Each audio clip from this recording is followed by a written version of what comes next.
Magandang araw, bagong Pilipinas. Narito ang Police News Express sa oras na ito.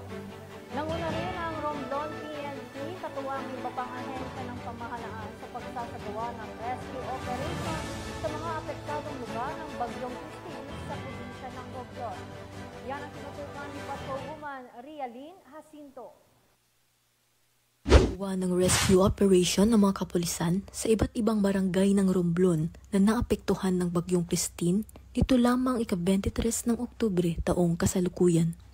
Ang naturang operasyon ay agarang naipahatid sa mga apektadong residente sa pagtutulungan ng mga kapulisan ng Romblon, Department of Social Welfare and Development, lokal na pamahalaan, Bureau of Fire Protection at Philippine Coast Guard. Hinatiran ng tulong ang mga residenteng kasalukuyang nananatili sa evacuation centers sa pamamagitan ng pagbibigay ng relief supplies, mga kabahayan at paaralang natabunan ng mga naputol na puno at mga daang nagkaroon ng pagguho ng lupa upang mabawasan ang pinsalang dulot ng kalamidad. Sa tulong ng iba't ibang ahensya ng pamahalaan at kapulisan, masisigurado na maipapaabot sa mga mamamayan ang agarang tulong sa kanilang mga pangangailangan.